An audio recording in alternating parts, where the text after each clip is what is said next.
আসসালামু আলাইকুম। আশা করি সবাই অনেক ভালো আছেন। আলহামদুলিল্লাহ, আল্লাহর অশেষ রহমতে আমরাও সবাই সুস্থ আছি, ভালো আছি। তো প্রতিদিনের মতোই সকালবেলা উঠে নাস্তা বানাবো, এর জন্য আমি রুটিগুলা ভেজে নিচ্ছিলাম হালকা তেল দিয়ে। এভাবে না করলে আবার বাবু হয়তো খাবে না, কারণ ওইভাবে খাওয়াই অভ্যাস। যারা আমার ভিডিও প্রতিদিন দেখেন আজকে হয়তো ভাববেন যে আজকে আবার এইভাবে কেন। তো যাই হোক, আল্লাহ এক একদিন যা রিজিকে রাখছে তাই খেতে হবে। তারপর দিক দিয়ে সকালবেলা আমি নাস্তা বানাচ্ছিলাম, নাস্তা বানিয়ে তারপরে বাকি কাজগুলো করব। এদিক দিয়ে ডাল ভাজি আর রুটি খাবো।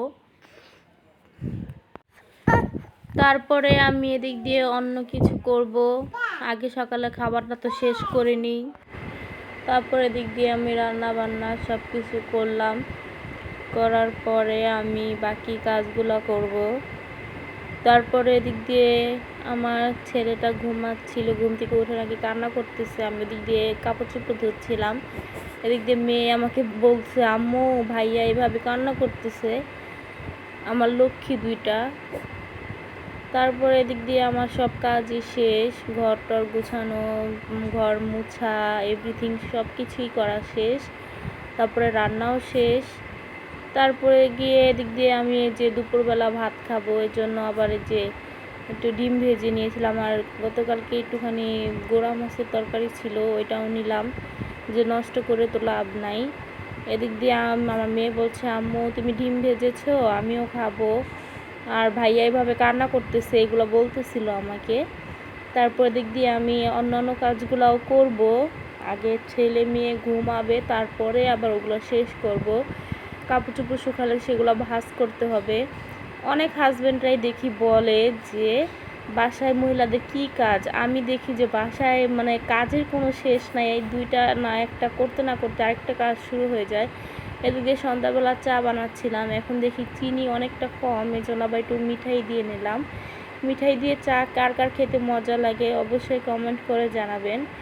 আমার কিন্তু বেশ ভালো লাগে, কারণ গ্রামে যখন আমি যাই তখন আমার বাবা দেখি এইভাবে চা বানাইতো, রং চা। তারপরে আজকে আবার আমি এইভাবে দুধ চা ট্রাই করে দেখলাম অনেক মজা লাগে।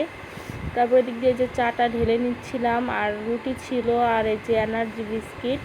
আমার কাছে এনার্জি বিস্কিট দিয়ে চা খেতে অনেক মজা লাগে, কেন জানি না। অনেকটা আবার বিস্কিট ভিতরে চলে গেলেও আমি সেটা চামচ দিয়ে নেড়ে চেড়ে তারপরে চার সাথে মিশায় তারপরে খাই। আমার কাছে অনেক মজা লাগে। আসলে এক একজনের টেস্ট এক এক রকম হয়। তারপর এদিক দিয়ে সব কিছু শেষ করে তারপরে আমি গিয়ে আজকে রাতের মতো তো কাজ শেষ। তারপর এদিক দিয়ে মেয়ের আমি দুজন মিলেই খাচ্ছিলাম। মেয়েকে বলেছি তোমাকে চা দিব না, এই জন্য সে রাগ করেছে। তারপর বললাম যে আসো দিব, তোমাকে না দিলে কাকে দিব। আসলে চা কিন্তু খায় না, কিন্তু বিস্কিট দিয়ে একটু একটু ভরায় তারপরে খায়। তারপর এদিক দিয়ে যে দুই মেয়ে মা মেয়ে খাচ্ছি, আর আমার ছেলে তো আর খেতে পারবে না। ছেলে শুয়ে আছে, আর এদিক দিয়ে মা মেয়ে চা এনজয় করছিলাম। তারপরে আর একটা জিনিস আমি দেখলাম যে চা এমন একটা অভ্যাস খারাপ করে দেয়, না খেলে ভালোই লাগে না। আমি কিন্তু সকালে চাটা অনেক কম খাই, কিন্তু আমার সন্ধ্যাবেলা মাস্ট চা লাগবেই। কেমন যেন একটা অভ্যাসে পরিণত হয়েছে।